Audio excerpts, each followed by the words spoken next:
Hello everyone, I hope you all are fine.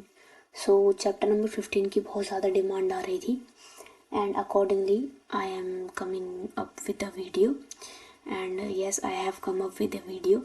सो उसको हम यहाँ पर इस पूरे वन शॉट वीडियो में कवर करने वाले हैं, ठीक है। तो सबसे पहले यहाँ पर देखो मेन चीज़ों के ऊपर बात होगी, ज़्यादा लंबा लेक्चर ये होगा नहीं, ठीक है। जो भी हमारा हम यहाँ पे डिस्कस करेंगे बस वो हमारा यहाँ पे इम्पोर्टेंट सोर्स यहाँ पे रहने वाला है, ठीक है। सो सबसे पहले मैं आपको बता देना चाहती हूँ कि चैप्टर नंबर 15 जो है वो है आपका कमोडिटी टैक्स। कमोडिटी टैक्सेशन मतलब this is more of the type of the distortionary tax system, ठीक है। डिस्टोर्शनरी टैक्स सिस्टम का मतलब होता है कि if we are concerned for the producer side then it will increase the cost of the producer, and if we are concerned for the consumer side then it will also increase the price of the commodity for the consumer, ठीक है। सो इस तरीके से यहाँ पर जो pattern है वो इसका चल सकता है, ठीक। अब यहाँ पर हमारा ये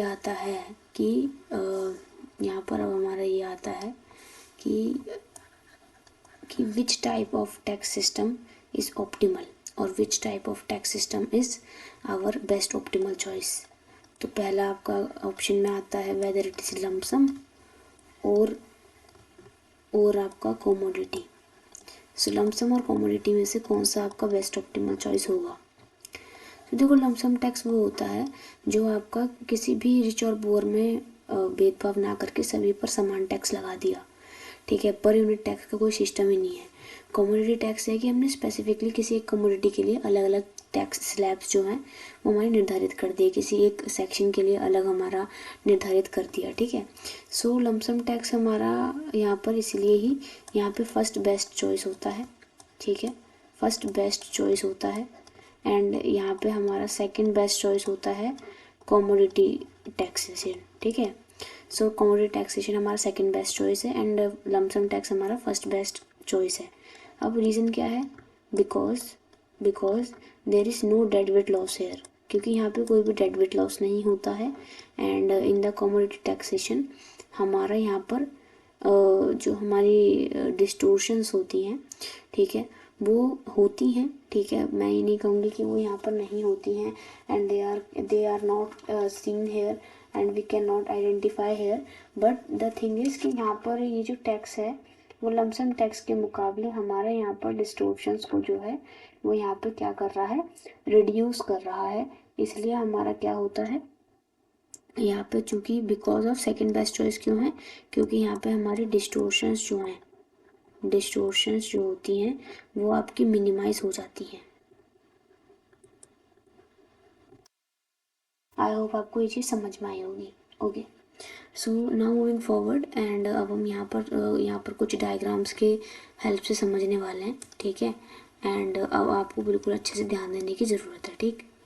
सो अब यहाँ पे देखते हैं। सबसे पहले हम यहाँ पे डायग्राम देख लेते हैं। तो सबसे पहले हम यहाँ पे देखने वाले हैं आपका रिवेन्यू प्रोडक्टिविटी का, ठीक है। Revenue and production possibility. So revenue and production possibility, so इसका हम कर्व देखने वाले हैं एंड इसमें हम मेजरली यहाँ पर जो बात करने वाले हैं वो सिर्फ आपका लेबर एंड आउटपुट की बात करेंगे, ठीक है। हम यहाँ पर जो बात करेंगे वो यहाँ पर हम किसकी बात करेंगे, लेबर की बात करेंगे एंड आपका आउटपुट की बात करेंगे, ठीक है। तो लेबर एंड आउटपुट के अकॉर्डिंग आप यहाँ पे पूरा डायग्राम को आप ड्रॉ कर सकते हैं, ठीक है। सो देखो this is our output on the Y axis and this is our labour on the X axis, ठीक है। And this is your positive relationship between these two, ठीक है। क्यों, क्योंकि अगर हमारा more labour will involve in the production of the output then there will be more production of the output then this will lead to the more yield generation, ठीक है। मतलब हमारा अगर प्रोडक्शन ज़्यादा हो रहा है, चूँकि हमारी लेबर की इन्वॉल्वमेंट ज़्यादा है, तो ये वाले हमारे जो कॉन्सेप्ट है इसको फॉलो करके हमारा ये जो है ये हमारा बिल्कुल स्ट्रेट लाइन जाएगा, ठीक है। And this can rise up to the different price levels, ठीक है, up to the different price levels. So I hope आपको ये चीज़ समझ में आई होगी। सो अगर हम यहाँ पे बात करें, चलो ये तो बात रहेगी हमारी लेबर है, देन प्रोडक्शन की तो ये बात हो गई, ठीक है। बट अगर हम इसको कुछ और तरीके से भी दिखाएं कि जब हमें हमारा यहाँ पर क्या हो, जब हमारा लमसम टैक्स हो, लमसम हमारा टैक्स होगा तो सरकार को एक डेफिनेट अमाउंट ऑफ रेवेन्यू मिलेगा। तो सपोज करते हैं यहाँ तक का, ये मान लो ओरिजिन है, एंड यहाँ से यहाँ तक का जो अमाउंट है, ये जो अमाउंट है ये सरकार को एज अ रेवेन्यू मिल रहा है, ठीक है, लमसम टैक्स से।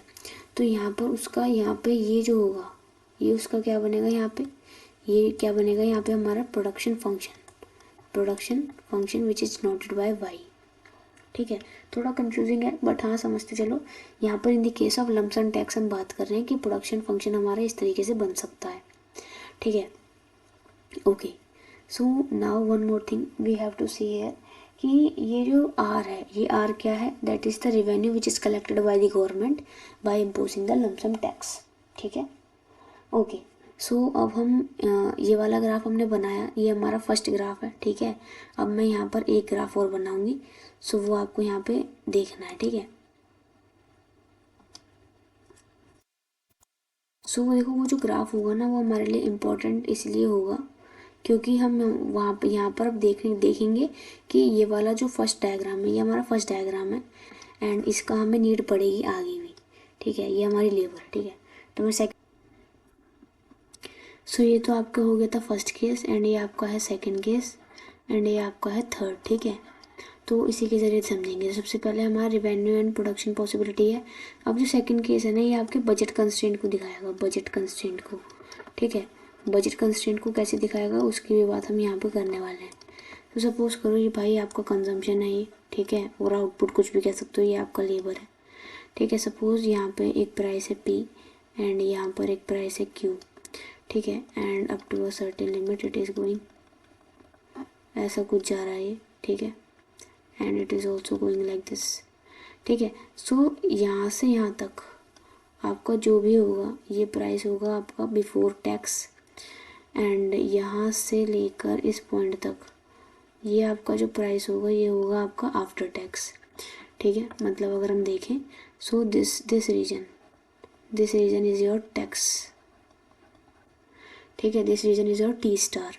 ओके, सो ये वाला जो रीजन है ये आपका टी स्टार को डिनोट करता है। ये आपका पॉइंट है Q, ठीक है, ये आपका पॉइंट है Q, एंड ये आपका जो है ये मैंने टैक्स यहाँ पे इसलिए लिखा था, ठीक है, मैं यहाँ पे लिख रही हूँ ये आपका जो है Q, ठीक है, यानी Q is equal to P plus tax, ठीक है। P is the consumer price and P is the producer price, ठीक है, प्रोड्यूसर के द्वारा जो है, एंड Q इज़ द कि जो पेड बाय कंज्यूमर है, ठीक है, जो कंज्यूमर पे कर रहा है, ठीक है। अब अगर मैं इसी को बजट कंस्टेंट के फॉर्म में लिखूं तो बजट कंस्टेंट इसका कैसे बनेगा। सपोज करो कि हमारा जो लेबर का वेज है वो वेज रेट हमारा 1 रुपी है, ठीक है। तो क्या होता है, वेज टोटल वेजेस किसको मिलती हैं, वेज इंटू L, ठीक है, that must be equal to the quantity produced. Suppose हमारी जो क्वांटिटी प्रोड्यूस हो रही है वो कितनी हो रही है, क्वांटिटी कितनी प्रोड्यूस हो रही है, सपोज मैंने माना X हो रही है, एंड कितने रेट पर हो रही है हमारी आफ्टर टैक्सेशन, Q रेट पे हो रही है, तो यानी X इंटू Q। तो हमारी W क्या है, 1 है, हमने अभी एज्यूम करा है, ठीक है, एंड ये 1 इंटू L क्या हो जाएगा, L equal to X into Q। तो ये आपका हो गया बजट कंस्ट्रेंट, ठीक है। अगर हम इसको यहाँ पे देखेंगे with respect to the budget constraint तो हमारे को कैसी लाइन में मिलेगी, ठीक है। एंड इस पे अगर हम एक IC को ड्रॉ करते हैं, ठीक है, जो हमारी प्रेफरेंसेस को जताएगा, ये पॉइंट हमारा है IC, ठीक है। एंड इसी तरीके की हमारी कई सारी यहाँ पर जो है डिफरेंट प्रोडक्ट यहाँ पे प्रोडक्शन फंक्शन बन सकते हैं। ये भी हमारा प्रोडक्शन फंक्शन है, तो हमारा डिफरेंट प्रोडक्शन फंक्शन हमारे बन सकते हैं, ठीक है। So if this line would be like कि हमारी भाई ऐसी होती, ये लाइन ऐसी होती, ठीक है, या फिर ये लाइन ऐसे होती, तो डिफरेंट ICs हमारे यहाँ पे ड्रॉ हो जाते, ठीक है। सपोज करो ये IC1 है, ये IC2 है, ठीक है, एंड इसी तरीके से ये हमारा IC3 हो जाता, ठीक है। तो यानी कि इन सभी पॉइंट्स को मिला के एक कर्व मुझे यहाँ पे मिलता, एंड ये हमारा क्या कर्व होता है, ये होता है हमारा ऑफर कर्व, मतलब इन सभी की लोकेशंस को मिला के जो भी हमारे with respect to the budget constraint जो भी हमारे ऑप्टिमल पॉइंट्स आ रहे हैं उनको मिला के हमारा क्या मिलता है, ऑफर कर्व मिलता है। ठीक है, सो अगर इस डायग्राम को हम थोड़ा सा सिंप्लीफाई कर दें, तो ज़रा थोड़ा सिंप्लीफाई कर देते हैं। जो ये पहले था, ये तो मैंने बस आपको ऑफर कर्व को समझाने के लिए ही बना रखा था। ठीक है, तो हाँ, अब ये हमारा था, तो सिंपली हम यहाँ पे ऑफर कर्व दिखा सकते हैं। This is our offer curve, offer curve. ठीक है, सो आई होप आपको ये चीज़ समझ में आएगी। तो ये हमारा बजट कंस्ट्रेंट वाला डायग्राम था, ये हमारा रेवेन्यू एंड प्रोडक्शन पॉसिबिलिटी वाला था। अब यहाँ पे हमारा आएगा what is the optimal taxation, जो हमें यहाँ पर करना चाहिए with respect to the our lump sum tax and commodity tax, दोनों के केस में हम यहाँ पे बात करेंगे। ठीक है, तो आई होप आपको इतनी चीज़ तो क्लियर हो गई होगी। ठीक, अब हम यहाँ पे देखेंगे, अब ध्यान से आपको देखना पड़ेगा। देखो यहाँ पे सिंपली ये, अब हम इन दोनों को, अब हम इस थर्ड फिगर में we are superimposing figure number 1 and figure number 2। ठीक है, तो दिस इज़ योर प्राइस, ठीक है, which is fixed by producer, and this is the price paid by consumer. ठीक है, up to a certain extent it will go, it will come up, it will be like this, and ऐसा ही हमारा होगा। ठीक है, जैसे ये यहाँ पर था फिगर नंबर 2 में, एंड ये यहाँ पे हो जाएगा। ये आपका क्या है भाई, ये आपका क्या है, ये आपका है टैक्स। ठीक है, ये आपका क्या है, टैक्स है। ओके, सो जिस तरीके से मैंने यहाँ पर बजट कंस्ट्रेंट बनाया था, ठीक है, इसी तरीके से हम यहाँ पर बजट कंस्ट्रेंट बना देंगे भाई। ठीक है, ये आपका बन जाएगा बजट कंस्ट्रेंट। ओके, नाउ अब हमारा क्या है, देखो फर्स्ट फिगर में हमारा रेवेन्यू भी निकला था बाय लमसम टैक्स, सो हम उसको भी यहाँ प्लॉट करेंगे इस प्रोडक्शन फंक्शन को। सपोज करो मैंने यहाँ तक का रेवेन्यू लिया है, ठीक है, and my production function is going like this. ठीक है, सो ये वाली फिगर हम थोड़ा सा इसे स्लांट बना लेते हैं। ठीक है, थोड़ा सा इसको स्लांट बना लेते हैं, and I am erasing this part. I hope आपने ये चीज़ लिखी होगी, थोड़ा मुझे जगह की यहाँ पे थोड़ी प्रॉब्लम थी। हाँ, सो तो मैंने प्रोडक्शन, ये हमारा बजट कंस्टेंट और थोड़ा यहाँ पे एक्सटेंड कर दिया है, एंड ये आपका बनेगा यहाँ पे, ये आपका प्रोडक्शन फंक्शन है, ये आपका बजट कंस्टेंट है जो हमने यहाँ पे बनाया था। ठीक है, सो अगर हम यहाँ पे देखें कि यहाँ पर जो भी हमारा होगा, कि हम यहाँ पे देखेंगे सबसे पहले तो ऑफर कर्व कहाँ पे आएगा भाई। ठीक है, इन दोनों के इंटरसेक्शन पर ही हमारा क्या आएगा, ऑफर कर्व आएगा। ठीक है, इन दोनों के इंटरसेक्शन पे ही हमारा क्या बनेगा, आईसी बनेगा। ठीक है, आईसी 1 जैसे यहाँ पे बनना था ना, आईसी 1 यहाँ पर भी ऐसे बनेगा। एंड ये वाला जो पॉइंट आएगा, ये वाला जो पॉइंट आएगा, इसे हम ई स्टार के नाम से जानेंगे। ठीक है, सपोज करो, अब एक चीज़ और मानो कि ये जो आपका यहाँ पर रेवेन्यू, ये आपका जो यहाँ पे प्रोडक्शन फंक्शन था, ये थोड़ा और एक्सटेंड हो रहा है। ठीक है, एंड अब कोई पॉइंट यहाँ पर आ रहा है, अब कोई पॉइंट यहाँ पर आ रहा है जिस पे मैंने एक आईसी ड्रॉ कर दिया, तो ये हमारा बन गया IC2, एंड ये पॉइंट बन गया हमारा E1 स्टार। तो यहाँ पर हम क्या देखेंगे कि E1 star is at more or high level of IC, and high level of IC shows higher level of satisfaction. IC2 is showing higher level of satisfaction. Therefore this is our first best choice, and first best choice हमारा क्या होता था, lump-sum tax. So it is showing the lump-sum tax amount. Therefore I have shown it by the yellow color. ठीक है, ये हमारा lump-sum tax था ना, जो हमने यहाँ पर भी पढ़ा था फर्स्ट वाले हमारे कैटेगरी में। ठीक है, एंड ये जो ई स्टार है, ये हमारी है second best choice, because this is your commodity taxation, and first best is our lump sum. So this is all about your thing, and I hope आपको, देखो ये डायग्राम जो है ना, इन्हें बना के प्रैक्टिस करोगे तो ज़्यादा सही रहेगा। सो अब हम यहाँ पे देखने वाले हैं हमारा, हम आगे ये पास्ट ईयर का पेपर है, पास्ट ईयर PYQ का क्वेश्चन है, एंड ये आपका टॉपिक भी है, बहुत इंपॉर्टेंट टॉपिक है। ठीक है, एंड यही आपका लास्ट टॉपिक है इस चैप्टर का। ठीक है, एंड वो इस चैप्टर में बेसिकली मोटे मोटे तौर पर 2 ही टॉपिक थे जो मैं पहले आपको बता चुकी, ऑप्टिमल टैक्सेशन का, कि कौन सा हमारा फर्स्ट बेस्ट चॉइस होता है, कौन सा आपका सेकंड बेस्ट चॉइस होता है, एंड दूसरा आपका जो टॉपिक है वो है आपका यहाँ पर इन्वर्स इलास्टिसिटी रूल,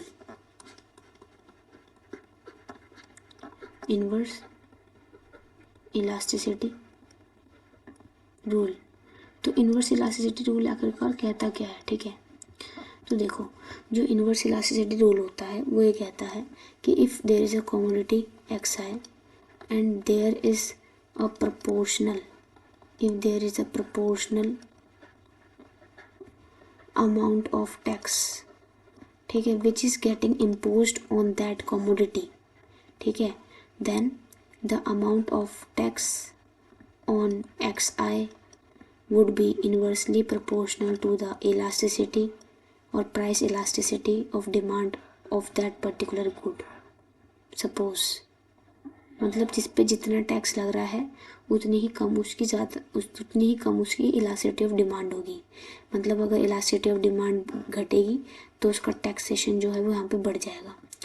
एग्जांपल लेते हैं, if there is a necessity good, अगर कोई हमारा बहुत नेसेसिटी गुड है, ठीक है, जैसे हमारा कोई एग्जांपल लेते हैं, यहाँ पे मेडिसिन है, ठीक है, तो मेडिसिन पे हमारा क्या होगा, यहाँ पे चूँकि उसकी नेसेसिटी ज़्यादा है तो उसकी जो प्राइस इलास्टिसिटी ऑफ डिमांड होगी ना, वो यहाँ पे हमारी क्या होगी, बहुत कम होगी, क्योंकि अगर उसका प्राइस चेंज भी हो जाता है तब भी लोग उसको खरीदेंगे, ठीक है। तो इसका मतलब है कि उसका टैक्स रेट जो है वो बहुत ज़्यादा हाई होगा उस कमोडिटी पे, ठीक है। इसी तरीके से जो गुड नेसेसरी नहीं है, ठीक है, नॉट नेसेसरी, ठीक है, जो गुड नेसेसरी नहीं है तो उन गुड्स पे क्या होगा, उनकी इलास्टिसिटी ऑफ डिमांड क्या होगी, बहुत हाई होगी। मतलब उनका अगर प्राइस में ज़रा सा भी अप और डाउन आता है तो उससे हमारी जो डिमांड है वो बहुत जल्दी फ्लक्चुएट और चेंज कर जाएगी, ठीक है। यही तो मतलब होता है इलास्टिसिटी ऑफ डिमांड हाई होने का। तो इट मीन्स कि हमारा जो टैक्स है वो यहाँ पर गिर जाएगा, ठीक है। इसका मतलब क्या कि इससे किसको बेनिफिट मिला, पुअर तो यहाँ पर अगर मेडिसिन पे हो गया वैसे ही वो एक्सेस नहीं कर पाते, पुअर पर्सन यहाँ पे एक्सेस नहीं कर पाएंगे, यानी कि ये सिर्फ रिच के लिए है, बढ़िया है, ठीक है। Although this is the efficient allocation but it is not an equitable source. This is the question which is asked कि आपको एक्सप्लेन करना है कि why it is efficient and not equitable, because it discriminates between rich and poor. Rich can afford the high tax rates but poor can not, ठीक है। And also आप इसमें एक चीज़ और लिख सकते हो कि जो आपका इन्वर्स इलास्टिसिटी रूल है वो सिर्फ अपनी ओन प्राइस इलास्टिसिटी को कंसिडर करता है, ठीक है, यानी सिर्फ अपनी ही प्राइस इलास्टिसिटी को कंसिडर करता है। वो यहाँ पर क्रॉस प्राइस इलास्टिसिटी को यहाँ पर वो कंसिडर नहीं करता, okay. So it means what कि वो यहाँ पर वो ना ही यहाँ पर हमारा कॉम्प्लीमेंट्स को भी नहीं ले रहा है, कॉम्प्लीमेंट्स गुड को भी कंसिडरेशन में नहीं ले रहा है, एंड ना ही वो यहाँ पर सब्स्टिट्यूट गुड्स को ले रहा है, ठीक है। सो इसी प्रॉब्लम को टैकल करने के लिए हमारा आता है रामसे रूल आपका ये कहता है कि अब मैं यहाँ पर क्या करूँगा कि मैं यहाँ पर हमारा क्रॉस प्राइस इलास्टिसिटी इसको कंसिडर करेंगे, ठीक है। एंड ऑल्सो यहाँ पर हम क्या करेंगे कि यहाँ पर हमारी जो अप्रोच रहेगी वो वाइडर अप्रोच रहेगी। This is a generalised concept, Ramsey is a generalised concept, ठीक है। Although our inverse elasticity rule is a specific concept और मोर नैरोअर कॉन्सेप्ट। क्योंकि ये सिर्फ अपनी ओन प्राइस इलास्टिसिटी को ही कंसिडर करता है, बल्कि रामसे नहीं करता। तो रामसे और इन्वर्स इलास्टिसिटी में बस यही डिफरेंस है कि Ramsay is a wider approach and it considers the cross price elasticity of the goods. So I hope आपको ये चीज़ पूरी समझ में आई होगी। अब बस यहाँ पर इस यूनिट में एक ही चीज़ रह गई है, एंड वो चीज़ है आपको पता होगा अगर आपने पढ़ी होगी, that is your inverse elasticity rule की डेरिवेशन, ठीक है। सो देखो, वो डेरिवेशन जो है वो अगर आप पढ़ेंगे तो मैंने आपको पूरा इन्वर्स इलास्टिसिटी रूल समझा दिया है, वो आपको बिल्कुल अच्छे से समझ में आ जाएगी, ठीक है। एंड उसका जो पूरा डेरिवेशन है, सॉल्यूशन जो है वो आपका रीडिंग्स में गिवन है, एंड वो आपका ईजिली अंडरस्टैंडेबल है, क्योंकि वो सिर्फ लैग्रांज बनाना है उसमें हमें, एंड उसको हमें डिफरेंशिएट करना है। तो इट मीन्स कि आपका ये वाला चैप्टर यहाँ पे ख़त्म होता है, एंड यहाँ पर आपका, आई होप आपको ये चीज़ समझ में आई होगी, एंड आप इसका स्क्रीनशॉट ले सकते हो, ठीक है। जैसे जैसे मैंने साथ में लिखवाया, आई होप आपने लिखा भी होगा ये चीज़, ठीक है। सो एक one more thing which I want to discuss here, कि अगर आपको पूरे सिलेबस के नोट्स चाहिए एंड ये भी आपको यहाँ पर चाहिए कि इसमें डेरिवेशन भी हो एंड सब चीज़ें एकदम सिस्टमेटिक तरीके से लिखी हो, सो आप गिवन व्हाट्सएप नंबर जो मैं यहाँ पे लिख रही हूँ, ठीक है, उस पर जाके व्हाट्सएप कर सकते हैं कि yes we want full syllabus notes and along with the PYQ plus notes. You will get there. Just simply message that yes we want public eco notes, ठीक है, तो वहाँ पे जाके आपको मिल जाएगा। So this was all about the thing, and if you like this video then do share this video to your friends and subscribe my channel for these type of videos.